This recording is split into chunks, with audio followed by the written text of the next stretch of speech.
Il y a des débats difficiles à avoir. C'est encore comme ça aujourd'hui. Il faut que ça évolue. La rencontre, la traverse, Barrette. Ça peut pas être pire, là. Voilà ce qu'on appelle le côté sombre de la politique. Minute, là. C'est tout. C'est simple de même. Emmanuel en télétravail et Gaétan en studio. On parle de laïcité. Pourtant, le Québec va envoyer une ministre aux funérailles du pape François. Est-ce que notre laïcité, c'est une catho-laïcité? Comment tu vois ça, Gaétan? Ah oui, il y a un côté catho-laïcité là-dessus, certain. L'argument qui a été invoqué par la ministre, c'est qu'il y a une population importante qui est catholique au Québec. Bon. Au moins, c'est pas le premier ministre, là, c'est quelqu'un qui est délégué pour y aller. Alors, il y a un côté catho-laïque là-dedans, mais ça m'offusque pas beaucoup. En même temps, c'est un chef d'État aussi. C'est un chef d'État. Alors, ça m'offusque pas beaucoup. Moi, c'est l'argument qui est invoqué, là. C'est un chef d'État. On devrait y aller parce que c'est un chef d'État et qu'on délègue quelqu'un pour y aller, mais pas sur la base de religion. Parce que ce qui a été invoqué, c'est il y a beaucoup de croyants au Québec. Ça ne doit pas être ça la raison. Ça doit être une raison, à mon sens, diplomatique, tout simplement. Emmanuel. Il y a beaucoup de croyants. Ah là là. Il y en a. Ça n'a aucun rapport avec le nombre de croyants au Québec. Là. C'est ce qu'elle a dit. Tu n'as pas besoin d'être catho ou pas catho pour reconnaître que le pape est un personnage géopolitique qui a encore, à ce jour, une influence majeure sur la politique, sur la vie sociale, sur la vie culturelle. Et oui, certes, spirituelle, mais... Pas au Québec. Je veux dire, c'est... Non, mais je veux dire, il est un personnage très, très important. Puis, tu sais, Emmanuel Macron s'en va à ses funérailles, là, puis c'est pas de la catho-laïcité, là, non plus. Là, moi, ce que je dis, Emmanuel, c'est qu'elle a évoqué cet argument-là elle-même. Oui, non, c'est ça. C'était pas une critique face à ce que toi, tu répètes ce que la ministre a dit, c'est qu'on est rendu, tu sais... à être perdu dans nos définitions obtuses de la laïcité et pas laïcité. On va inventer qu'il y a tant de pourcentage de monde qui vont à la messe le samedi matin. Tu envoies un représentant aux funérailles du pape. C'est ça. C'est un personnage d'influence mondiale et c'est tout. Là. Je veux dire, ça écoute, je suis laïque, moi, mais bon, si on m'invite à des funérailles à l'église de quelqu'un que je connais, je vais y aller. Là. Ouais, je suis allé, moi, il y a 2 semaines. Là. C'était à l'église, puis bon. Oui.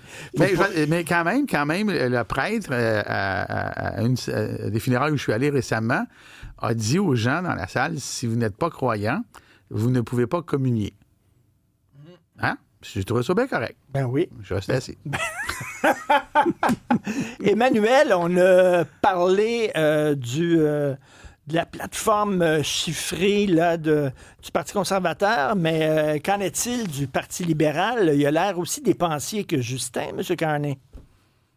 Ah ben oui, ben ça c'est sûr. Il est plus dépensier que Justin Trudeau dans les faits. Il faut comprendre que M. Trudeau, son repère, c'était de maintenir le déficit en bas de 1 % du PIB et que M. Carney le fait exploser à 1,8 %. Là. Il ne le ramène pas, même dans le schème de ce que dépensait M. Trudeau à cette époque-là. L'argument de M. Carney, c'est qu'il faut repenser la façon dont on fait où on évalue les déficits et les cadres financiers au fédéral, qu'à un moment donné, tu ne peux pas comparer de l'argent qui sert à envoyer des chèques avec de l'argent qui sert à construire un TGV, puis des infrastructures essentielles dans la société. C'est un peu, pour rendre ça simple, propose de revenir à ce que fait le Québec, où le Québec, tout ce qui est infrastructure, c'est dans le PQI. C'est pas calculé là, dans le déficit d'opération du gouvernement. Mais n'empêche, moi, la critique que j'ai à l'égard de ce cadre financier-là, puis de ces promesses-là de Mark Carney, c'est pas qu'il décide, regardez, le Canada est à la croisée des chemins, on est à l'aube d'une crise absolument monumentale, tant pis, il faut dépenser, puis on va dépenser sur des choses qui comptent pour réinventer l'économie canadienne, des trains, des pipelines, etc., nommez-le, là.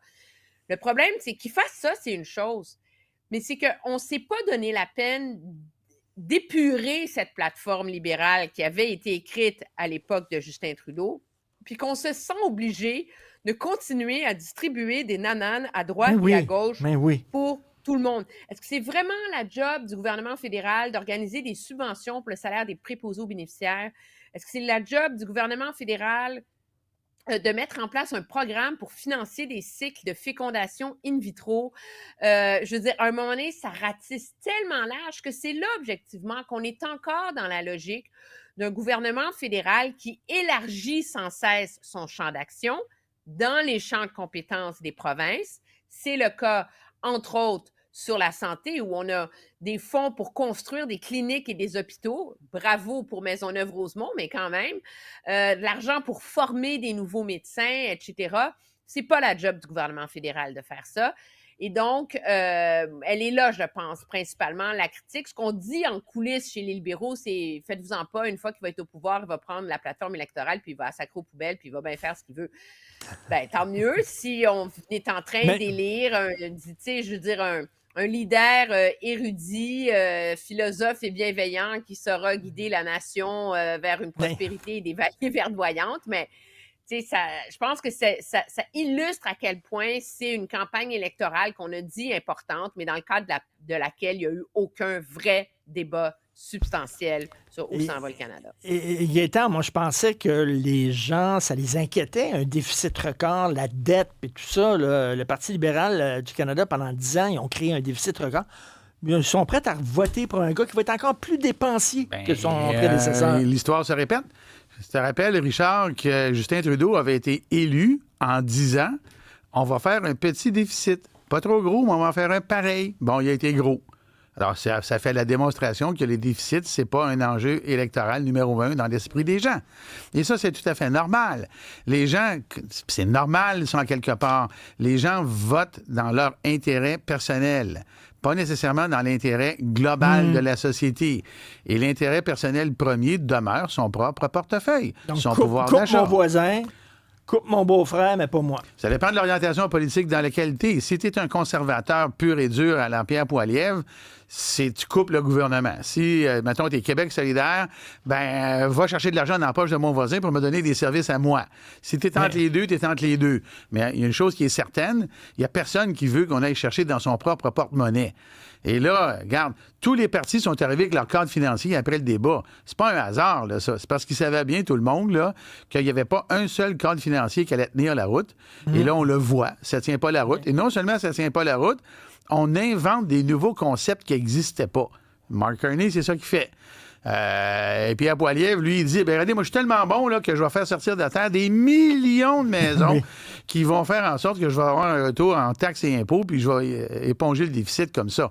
Tu sais, à un moment donné, il n'y a plus personne qui croit à ça, moi le premier. Là. Emmanuel, je vais aborder une question de santé. Je vais commencer par Gaétan, puis après ça, tu réagirais. Emmanuel, la Fédération des médecins omnipraticiens craint que le gouvernement enlève les médecins de famille aux Québécois qui sont en santé, aux gens qui sont en santé. Est-ce qu'ils ont raison de craindre ça? Ils ont raison, puis ils ont tort. Parce que la réalité, on va regarder le problème à partir de son départ. Le départ, là, c'est qu'on a beaucoup de médecins de famille au Québec. On en a toujours plus. On a changé les ratios de formation médecins spécialistes, médecins de famille. On forme plus de médecins de famille que jamais et plus que des médecins spécialistes. Puis il en manque tout le temps. Écoute, je vais te faire rire, là, parce que ça, c'est risible comme ça se peut pas. Il y a 2 ans, là, la FMOQ, la Fédération des médecins omnipraticiens du Québec, là, le syndicat qui défend les médecins de famille, il disait il manque 1000 médecins. Il y a 1 an, il disait il en manque 1500. Et là, matin, la FMOQ, par la voix de son président, dit il en manque 2000. Écoute, à chaque année, il y en a 500 de plus qui manquent. Puis c'est un fait que je te dis là. Alors là, au moment où on se parle, là, on est dans un bras de fer de perception dans la population, de négociation entre la FMOQ et le gouvernement, point de la ligne. Les faits maintenant. Le gouvernement a demandé à l'INES de faire une analyse du profil des patients qui vont en première ligne voir un docteur à l'urgence ou dans son cabinet. Alors, l'INES a fait sa job. Objectivement, l'INES, c'est l'Institut national d'excellence en santé et services sociaux, sont neutres. C'est des experts, c'est des analystes. C'est comme bien des gens font des analyses en sciences. Ils ont regardé ça, puis ils ont dit, il y a 4 catégories essentiellement. Il y a ceux qui vont occasionnellement pour un problème de santé, mais à la base, ils sont en santé. Catégorie 1, vert. À l'autre extrême, sur 4, rouge. Tu as un cancer, tu as 14 maladies, tu es hypertendu, tu as 92 ans, tu es amputé de la jambe droite. Tu vois le genre, OK? Tu es très malade, puis entre les deux, il y a des variations. Là, ils ont dit ça, puis ils ont dit, voici ce que ça... Après ça, ils ont continué leur analyse, puis ils ont dit, Voici par catégorie ce que ça représente comme visite. OK, on arrête là. L'INES arrête là. Là, le gouvernement, lui, il a regardé ça et il a dit j'ai une idée. Si on disait aux verts, aux patients qui sont en santé, là, toi, par exemple, là, tu es en santé, tu as une pneumonie tous les 3 ans, mettons, ça t'arrive, une bad luck, tu es vert. Est-ce qu'on pourrait te diriger ailleurs? Ils n'ont pas dit qu'on va te diriger. Mais est-ce qu'on pourrait demander aux médecins de famille, est-ce qu'on pourrait, juste finir, parce que si je finis pas ça, là, les gens ne nous suivront pas, ceux qui nous écoutent. Est-ce qu'on pourrait dire aux médecins de famille, à partir de maintenant, on va catégoriser les patients, puis vous allez en priorité voir les patients plus malades. Et on va diriger vers le gap les médecins et les patients qui sont moins malades. Ça, la FMOQ ne veut pas ça, parce que la FMOQ ne veut pas qu'on vienne jouer dans leur confort. Maintenant, la vraie question, qui est la question de départ, y a-t-il assez de médecins au Québec? La réponse, c'est oui. Est-ce que Christian Dubé utilise les moyens légaux qu'il a à sa disposition dans sa loi qu'il a fait adopter sous Baillon pour faire en sorte que les médecins aient une contrainte de volume? Réponse, non. Fait que là, c'est pas compliqué ce qui se passe. La FMOQ va avoir de l'argent.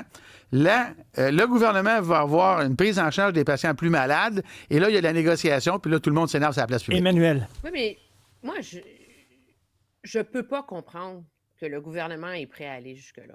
OK? Je comprends qu'on a un problème d'allocation de ressources de médecins, etc. Mais à un moment donné, il y a une question de justice fiscale et sociale. Il faut que tu m'expliques la fiscale. L'argument, c'est de dire que parce que tu es vert, tu vas être redirigé vers le gap. OK?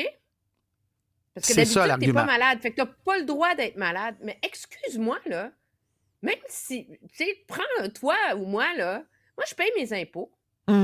Je fais tout ce qu'il faut dans la vie, mais parce que je suis en santé, je vais être punie, puis moi, je n'aurai pas le droit d'aller voir mon médecin de famille. Il va falloir que je me tape 2h30 d'attente pour me ramasser avec un inconnu qui ne connaît pas mon dossier, qui ne connaît pas mon historique, qui ne connaît pas ma vie, puis que comme on n'a pas de service médical numérique, on ne sait pas où est-ce que lui va décider de faire avec moi, ça va s'en aller. Je veux dire, à un moment donné, arrêtons, là. Je veux dire, ça n'a aucun sens, là.